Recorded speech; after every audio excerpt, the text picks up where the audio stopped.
Hello friends, स्वागत और अभिनंदन आप सबका आपके अपने YouTube channel perfect learning path में। और मैं हूं आपका दोस्त कुमार अशोक।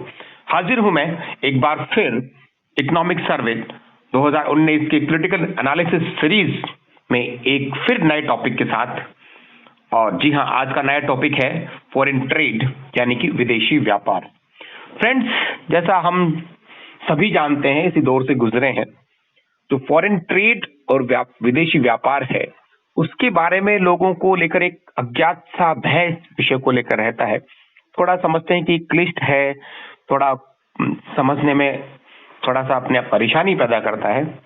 तो आज इस फॉरेन ट्रेड पर हम चर्चा करेंगे और मैं इसको इतना कोशिश करूंगा आप सरल करने की कि आपको बहुत आसानी से ये समझ में आ जाए। और मैं चाहूंगा कि आपके कॉन्सेप्ट एक बार क्लियर हो जाएंगे तो उसके बाद सबसे आसान सब्जेक्ट आपको फॉरेन ट्रेड और ही लगेगा। तो मैं सोच रहा हूं, मैं जो चाह रहा हूं कि आप इसको पूरा देखें, शुरू से एंड तक अगर आपने वीडियोस को पूरा देखा तो निस्संदेह आपके फॉरेन ट्रेड के कॉन्सेप्ट बिल्कुल क्लियर हो जाएंगे और आप बहुत आसानी से इसे समझ पाएंगे। फ्रेंड्स, आज हम इसके फॉरेन ट्रेड के जो कॉन्सेप्ट है उस पर बात करेंगे और अगले वीडियो में हम जानेंगे कि भारत का, इंडिया का जो फॉरेन ट्रेड है उसमें उसके डेटा क्या डेटा है, उसका क्रिटिकल एनालिसिस उस डेटा का हम अगले वीडियो में करेंगे। आज हम इसके कॉन्सेप्ट पर चर्चा करेंगे।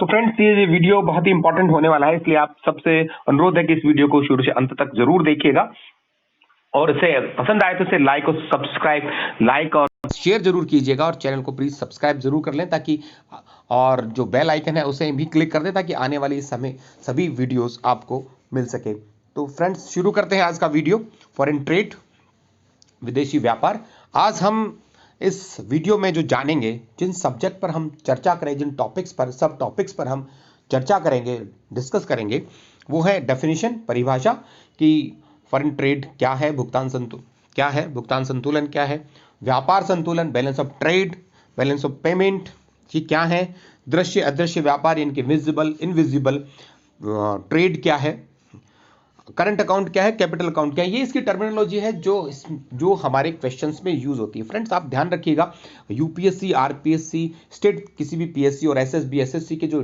एग्जाम्स हैं उसमें फॉरेन ट्रेड एक बहुत ही इंपॉर्टेंट फैक्टर के रूप में आता है। काफ़ी क्वेश्चंस इस पर आते हैं, इसलिए इसमें फंडामेंटल जो हमारी जो लर्निंग है वो बहुत ज़रूरी है। उसके कॉन्सेप्ट बेस के जो क्वेश्चंस हैं उनको करना, उनको समझना बहुत ज़रूरी है। यहाँ जो डेफिनेशन जो हम बात कर रहे हैं जिन विषयों की, balance of trade, balance of payment, visible invisible trade का, करंट अकाउंट, कैपिटल अकाउंट, इनके बारे में जानना ज़रूरी है। इनके कॉन्सेप्ट को आज हम क्लियर करेंगे। तो चलते हैं स्लाइड पर। यह है डेफिनेशन, परिभाषा।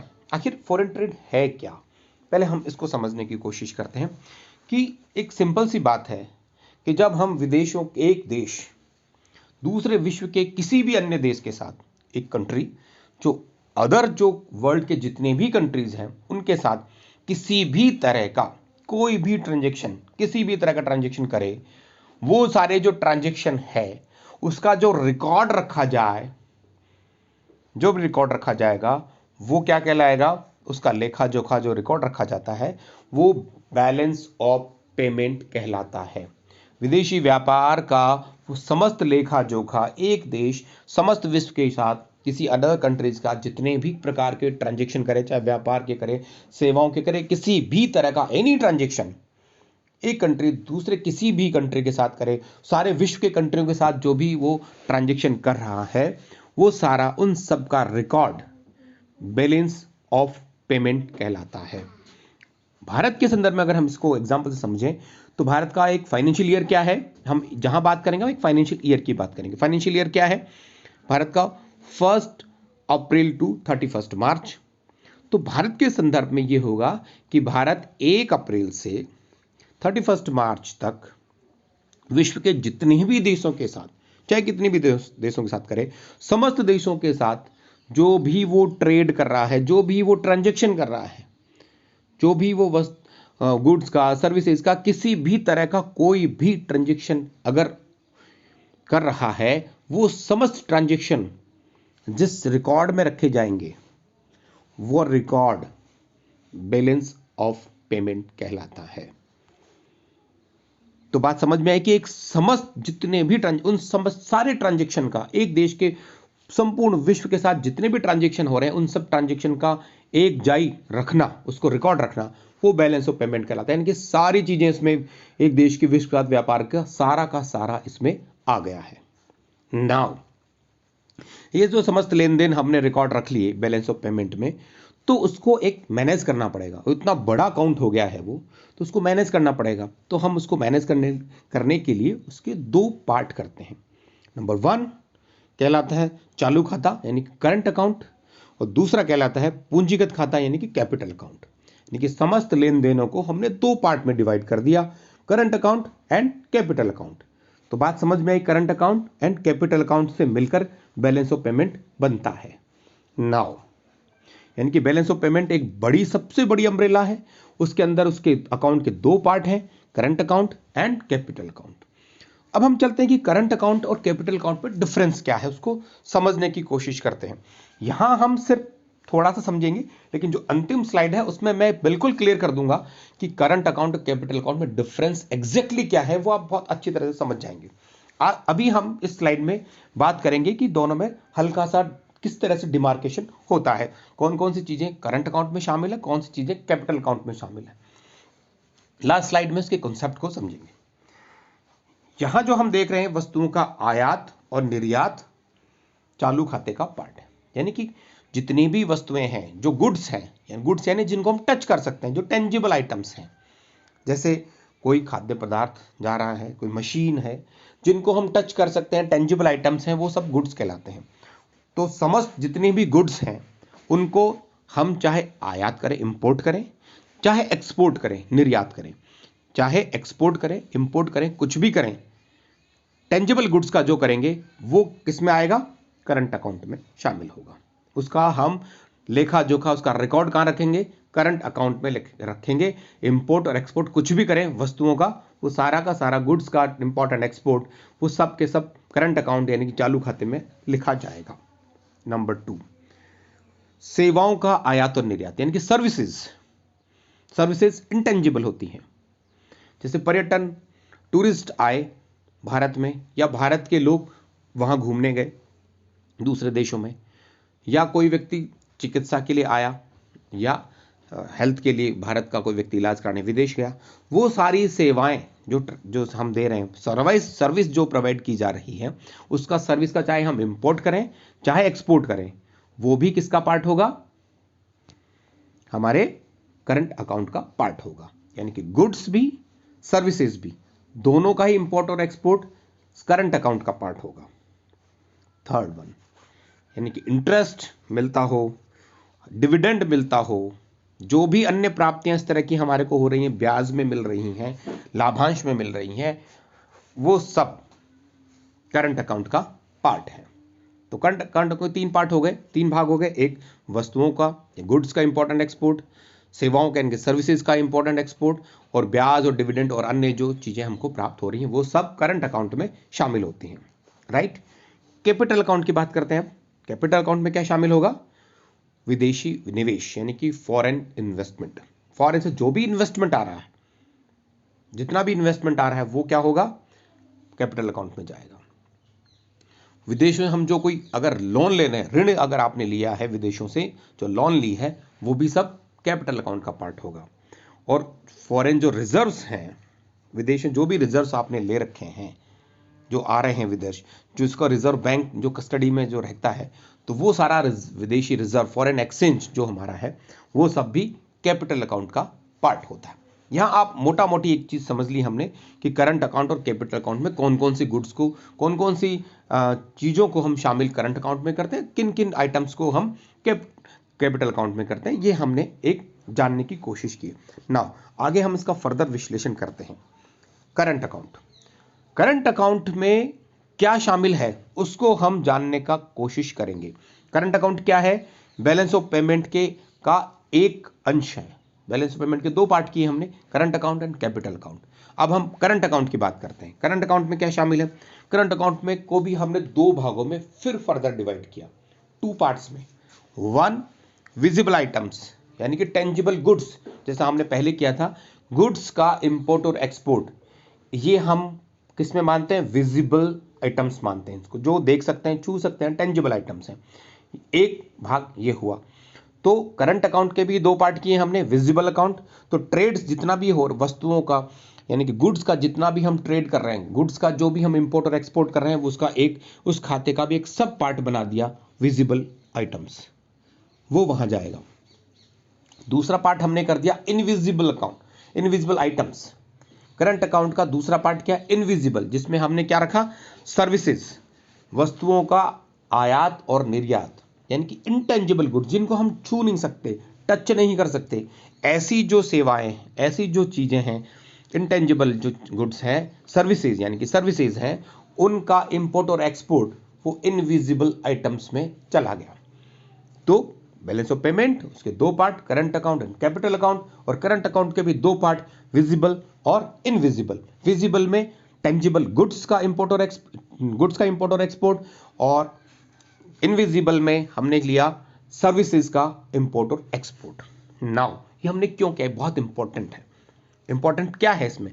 इंपॉर्टेंट ये है कि जो विजिबल आइटम्स हैं, यानी कि जो गुड्स हैं जिनको हम छू सकते हैं, यानी कि वस्तुओं का जो आयात और निर्यात है, उसका जो डिफरेंस है, यानी कि हमने कितना आयात किया वस्तुओं का, कितना निर्यात किया, सिर्फ वस्तुओं का, टेंजिबल गुड्स का, उसका जो डिफरेंस है वो बैलेंस ऑफ ट्रेड कहलाता है। जो सबसे ज्यादा यूज होता है इंटरनेशनल मार्केट में वो है बैलेंस ऑफ ट्रेड। किसी देश का बैलेंस ऑफ ट्रेड नेगेटिव है, किसी का पॉजिटिव है, उसका मतलब सिर्फ इतना है कि बैलेंस ऑफ पेमेंट के, करंट अकाउंट के विजिबल आइटम्स में, यानी कि गुड्स में, यानी कि एक देश की गुड्स, सिंपल शब्दों में हम कहें कि एक देश के द्वारा गुड्स का, टेंजिबल जो चीजें हैं, आइटम्स है, उनका गुड्स का कितना इंपोर्ट और एक्सपोर्ट किया गया, उसका जो डिफरेंस है वो बैलेंस ऑफ ट्रेड है। दैट्स ऑल, और कुछ शामिल नहीं होता उसमें, सेवाएं भी शामिल नहीं होती उसमें। करंट अकाउंट का सिर्फ विजिबल वाला, आइटम्स वाला, यानी कि गुड्स वाला पार्ट शामिल होता है इसमें, राइट? तो ये बात समझ में आई कि बैलेंस ऑफ ट्रेड जो है वो बैलेंस ऑफ पेमेंट का एक बहुत छोटा सा हिस्सा है, लेकिन वो सबसे इंपॉर्टेंट है। बैलेंस ऑफ ट्रेड की हम जनरली बात करते हैं किसी देश के, जब हम उसके फॉरेन के कंट्री इसकी स्टेटस को बात करते हैं तो बैलेंस ऑफ ट्रेड की सबसे ज़्यादा बात करते हैं। तो इसमें भी दो बातें हो जाएंगी। व्यापार घाटा यानी कि ट्रेड डेफिसिट। डेफिसिट कब होगा, किस में होगा? बैलेंस ऑफ ट्रेड में। हम किस में बात करेंगे? अब ये बात कर रहे हैं हम करंट अकाउंट के सिर्फ विजिबल आइटम्स में, यानी कि वस्तुओं के आयात और निर्यात में जो अंतर है वो बैलेंस ऑफ ट्रेड कहलाता है। और बैलेंस ऑफ ट्रेड डेफिसिट हो सकता है। डेफिसिट कब होगा? यानी कि हमने वस्तुओं का आयात ज्यादा किया, निर्यात कम किया, यानी कि हमने गुड्स का इंपोर्ट ज्यादा किया है, एक्सपोर्ट कम किया, तो व्यापार घाटा यानी कि ट्रेड डेफिसिट होगा। और यदि ट्रेड सरप्लस कब होगा? जब हमने वस्तुओं का, यानी सिर्फ टेंजिबल गुड्स की बात कर रहे हैं, हम वस्तुओं की ही बात कर रहे हैं, यानी कि वस्तुओं का निर्यात यदि आयात से ज्यादा होगा तो हमारा ट्रेड सरप्लस होगा। ये हम किसकी बात कर रहे हैं? बैलेंस ऑफ ट्रेड की, बैलेंस ऑफ पेमेंट की बात नहीं कर रहे, बैलेंस ऑफ ट्रेड की बात कर रहे हैं कि balance of trade surplus, trade deficit होता है और ट्रेड सरप्लस होता है, यानी कि वस्तुओं और सेवाओं की ही बात कर रहे हैं। सिर्फ वो सेवाओं की नहीं कर रहे, सिर्फ वस्तुओं की ही बात कर रहे हैं। यहां हम ओनली गुड्स की बात कर रहे हैं, हम सेवाओं की बात नहीं कर रहे हैं, सिर्फ और सिर्फ गुड्स की बात कर रहे हैं, यानी कि टेंजिबल आइटम्स की ही बात कर रहे हैं, गुड्स की ही बात कर रहे हैं। गुड्स का आयात और निर्यात यदि ज्यादा है आयात निर्यात से तो ट्रेड डेफिसिट होगा, और निर्यात वस्तुओं का ज्यादा है आयात से तो ट्रेड सरप्लस होगा, राइट? और जो इनविजिबल आइटम्स हैं वो अलग बात है। अब इनविजिबल आइटम्स में सेवाएं हैं, तो ये हो सकता है कि ट्रेड तो हमारा डेफिसिट में हो, ट्रेड डेफिसिट हो, माइनस में हो, trade balance of trade minus में हो सकता है, लेकिन हमारा करंट अकाउंट जो है वो पॉजिटिव हो सकता है। क्यों? क्योंकि इसमें सिर्फ विजिबल आइटम शामिल किए हैं बैलेंस ऑफ ट्रेड में। जब हम इसमें इनविजिबल आइटम्स, जो रिमेनिंग पार्ट है करंट अकाउंट का, वो जोड़ दें तो हो सकता है कि वो इतना ज्यादा हो कि वो इसको और कम कर जाए और चालू खाता यानी करंट अकाउंट हमारा सरप्लस में आ जाए। तो ये पॉसिबल है कि बैलेंस ऑफ ट्रेड नेगेटिव में है लेकिन करंट अकाउंट पॉजिटिव में हो, या इसका उल्टा भी हो सकता है। वो डिपेंड करता है कि इनविजिबल आइटम्स यानी कि सर्विस जो है उसका कितना इंपोर्ट और एक्सपोर्ट हो रहा है।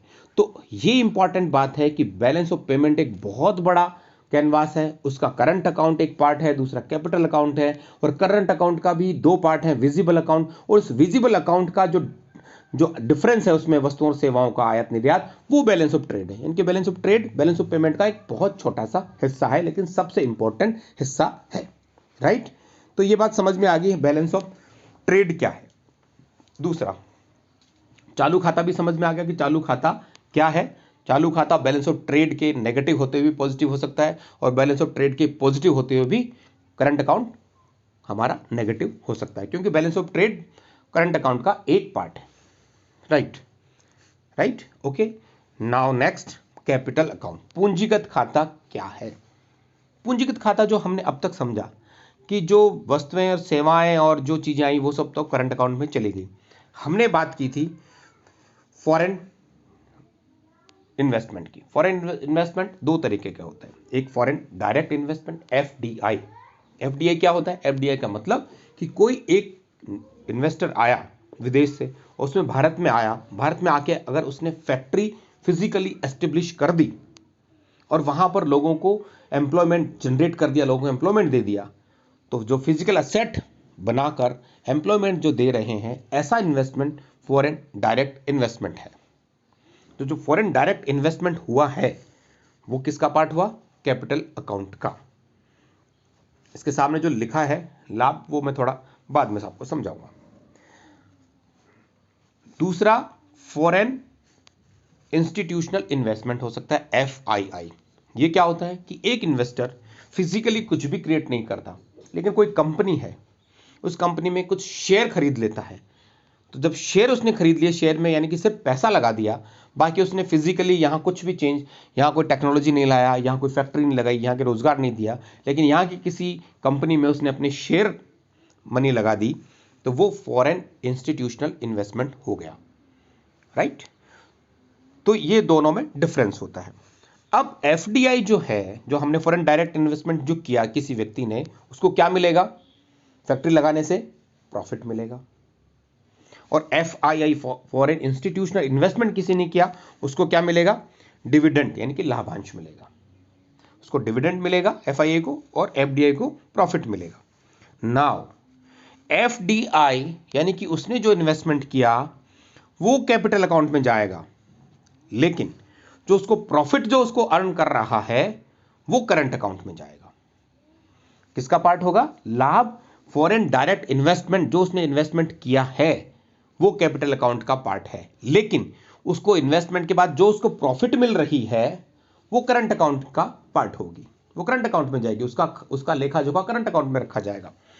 फॉरेन, ऐसे ही फॉरेन इंस्टीट्यूशनल इन्वेस्टमेंट जो उसने किया है वो तो कैपिटल अकाउंट में लिखा जाएगा, लेकिन उसको जो डिविडेंड उसके ऊपर मिलेगा वो करंट अकाउंट में लिखा जाएगा।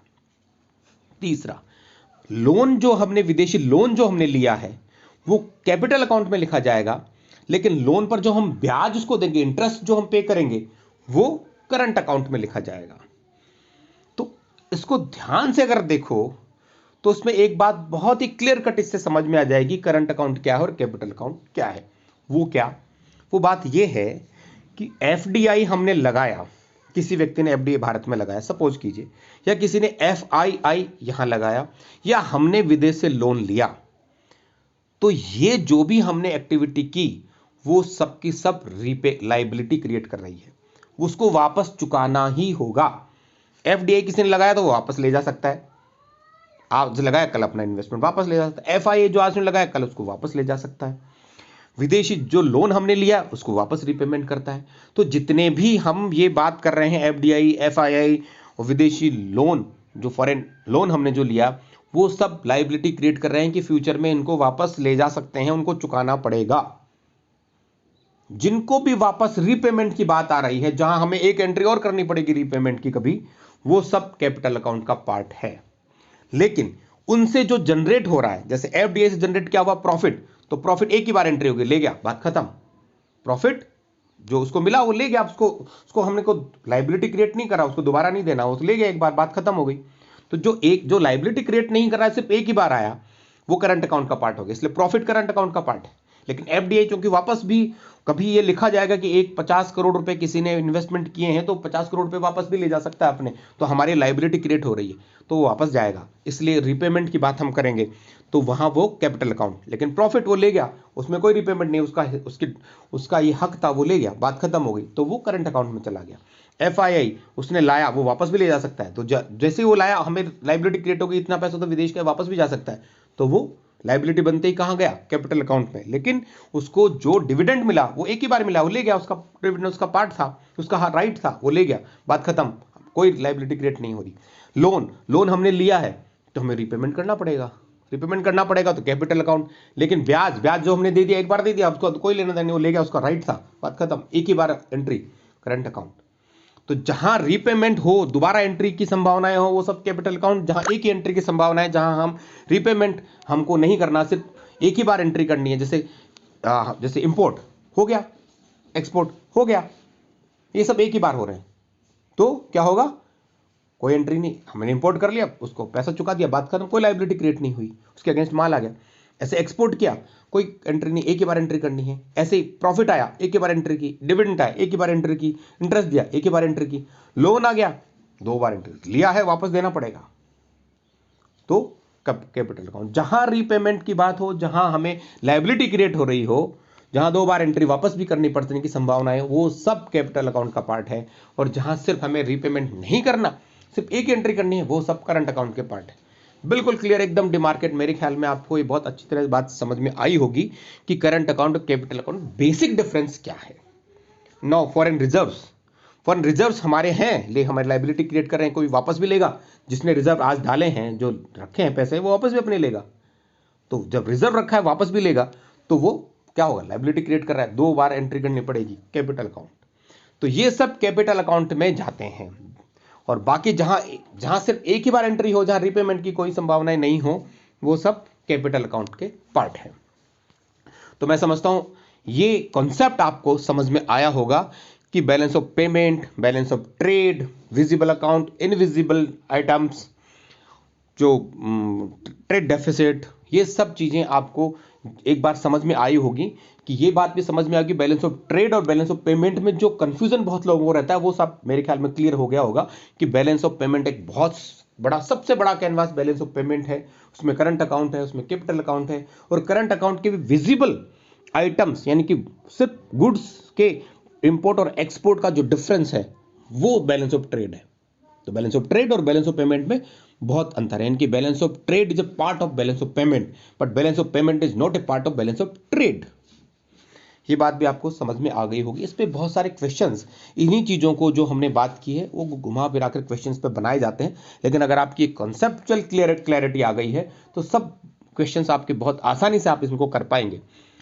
और मैं समझता हूं आपके लिए जानकारी महत्वपूर्ण सिद्ध होगी। अगर आप इसको ढंग से समझेंगे तो आपको कॉन्सेप्ट जो है आपका करंट अकाउंट, कैपिटल अकाउंट का, वो भी बहुत क्लियर हो गया होगा कि कौन सा आइटम करंट अकाउंट में जाएगा और कौन सा कैपिटल में जाएगा। अगर आप एक बात याद रखेंगे कि जहां रीपेमेंट है वो कैपिटल अकाउंट है, जहां रीपेमेंट नहीं है, सिंगल जहां एंट्री होनी है वो करंट अकाउंट है, तो बहुत क्लियरली आपको समझ में आ जाएगा कैपिटल अकाउंट क्या, कौन सी आइटम कैपिटल अकाउंट में जाएगा, कौन सा करंट अकाउंट में जाएगा। नेक्स्ट जो वीडियो होगा उसमें हम इंडिया का जो अभी डेटा है, जो 2019 के जो इकोनॉमिक सर्वे में जो डेटा आया है, उसको वो कौन कौन से डेटा किस तरह से आए हैं उसका क्रिटिकल एनालिसिस हम करेंगे कि जो डेटा बता रहे हैं उनका मायने क्या है। इसके संदर्भ में जो आज हमने जो कॉन्सेप्ट क्लियर किया उसको हम प्रैक्टिकली इस पर लागू करने की कोशिश करेंगे, उसको समझने की कोशिश करेंगे अगले वीडियो में। तब तक के लिए धन्यवाद। लेकिन आपने अगर मेरा चैनल सब्सक्राइब नहीं किया है तो प्लीज़ इस चैनल को सब्सक्राइब कर लें, और अगर ये वीडियो पसंद आए तो शेयर और लाइक भी जरूर करें। नए वीडियो के साथ हाजिर होता हूं, तब तक के लिए धन्यवाद। Thank you very very much.